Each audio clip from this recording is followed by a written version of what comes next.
rencontré le président Touadéra il y a quelques semaines à Bruxelles.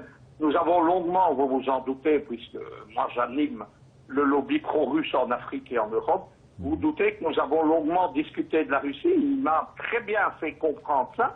Il m'a dit, nous ne voulons pas remplacer un bloc par un autre, nous n'en avons pas les moyens. C'est le même problème au Mali qu'en Centrafrique. Mais nous avons de l'espace géopolitique et nous avons, au niveau des Nations Unies, qui sont toutes puissantes en Afrique, n'oubliez pas qu'au MINUSMA, la grande force, ce n'est pas seulement les Français de Barkhane, c'est la MINUSMA. Nous avons des alliés, notamment au Conseil de sécurité, ce que nous n'avons pas eu pendant 30 ans, depuis l'éclatement de l'Union soviétique. Ce que les Russes viennent faire en Afrique, quel est leur intérêt? Fabrice l'a bien expliqué. La Russie, c'est un État-continent. Tout ce qu'on trouve dans le sous-sol africain, les terres rares, l'uranium sur les frontières de la Mongolie extérieure, le gaz, le pétrole, tous les minerais stratégiques, plus ce que n'a pas l'Afrique, la technologie nucléaire notamment, etc. La Russie, là. La Russie, elle vient là parce qu'elle a l'ambition de redevenir une grande puissance mondiale et que pour ce faire, il ne faut pas que les Occidentaux recolonisent l'Afrique. L'Afrique, c'est l'enjeu de la future Troisième Guerre mondiale. Qu'est-ce que les Russes viennent faire? Ils viennent s'installer géopolitiquement, ils offrent des capacités de reconstruction des États africains. Ce que les Occidentaux ont fait, c'est la destruction des États africains. Ça a commencé dans les années 1980 avec les ajustements structurels du FMI, où on a détruit les industries africaines qui étaient naissantes, on les a détruites totalement, voire le cas du Zaïre. Le Zaïre, en 1980, il projetait même d'avoir une industrie spatiale. Regardez le lamentable état de la RDC aujourd'hui. Ils ont ensuite, c'est la deuxième phase, c'est la recolonisation. Ils ont détruit les États au moment du discours de la Baule de Mitterrand par le multipartisme pour lequel l'Afrique n'était pas faite à l'époque.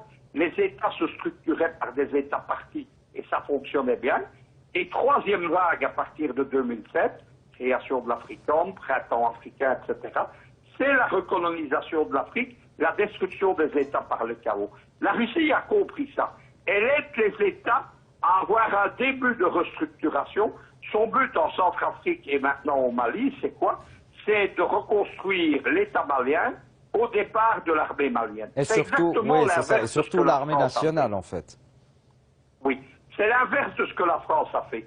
Lorsque la France est intervenue au Mali en 2012, elle a commencé, et ça a été la même chose en Centrafrique, elle a commencé un jeu de bascule entre l'armée, l'État malien un jour, le lendemain c'était une fraction djihadiste, le troisième une autre, on a livré Kidal au fameux MLNA qui n'y était pas planté ethniquement, donc c'est la ville principale du nord malien Touareg, et c'est ce qui s'est passé. L'armée africaine, on l'a détricotée, on l'a empêché de se reconstituer et on l'a empêché de s'installer sur le terrain. C'est ça le jeu vicieux de la France. Lorsque des gens comme Hollande, comme Le Drian, comme Macron viennent vous raconter que la France vient stabiliser les États, non, elle vient y instaurer le chaos et les détruire parce que c'est le prétexte pour être là. Au Mali, il y a des richesses, comme en Centrafrique. Il y a en Centrafrique les diamants, il y a l'uranium, au Mali il y a aussi de l'uranium. Derrière la France-Afrique, en fait, il y a des multinationales, c'est comme ça depuis le début. Les deux plus grandes étant Elf devenu Total pour le pétrole et le gaz, et Areva pour l'uranium. La France est exportatrice d'uranium et de centrales nucléaires. Il n'y a pas une goutte d'uranium en France. C'est ça qu'il faut comprendre. Oui. Et donc la France a besoin du prétexte. Ce prétexte, c'est le chaos. Ce sont les différents terrorismes islamiques.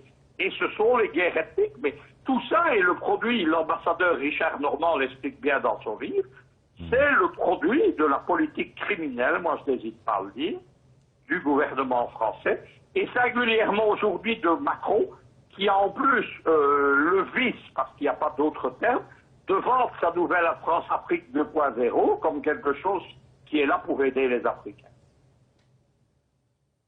Monsieur Béor, est-ce que vous êtes avec nous toujours? Vous m'entendez? Oui, je suis là.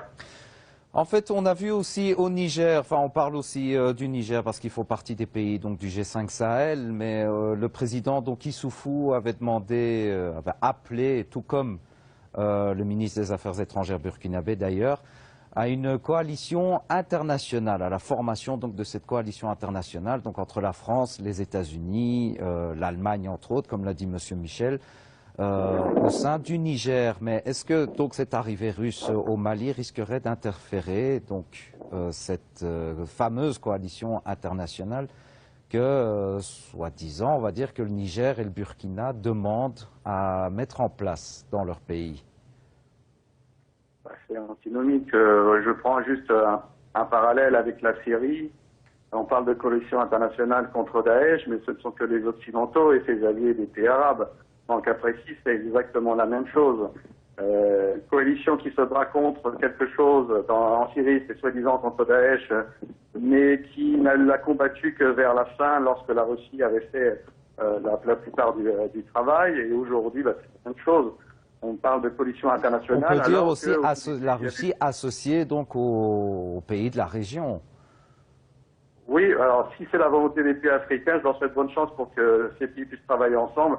Sinon, comme l'a indiqué Luc Michel, ils n'ont effectivement pas le même agenda et les mêmes objectifs. Donc des militaires venant pour déstabiliser, déstructurer un État et d'autres pour, à partir de l'armée nationale des pays, de reconstruire les États, une infrastructure de stabilité, de sécurité pour valider une souveraineté. Évidemment, c'est antinomique. Ça ne pourra pas fonctionner, cette puissance, mais surtout appeler une coalition internationale alors que la solution dès le début était présente, qui était cette coalition militaire africaine. Aujourd'hui, il faudrait simplement la remettre en place, puisque ça permettrait à ces pays de se dégager, de respecter cette souveraineté africaine qu'ils réclament tant, qu'ils disent vouloir défendre. Je parle ici de ces pays occidentaux, mais évidemment, toutes leurs actions sont faites pour éviter une solution africaine, un problème africain, pour justifier leur présence.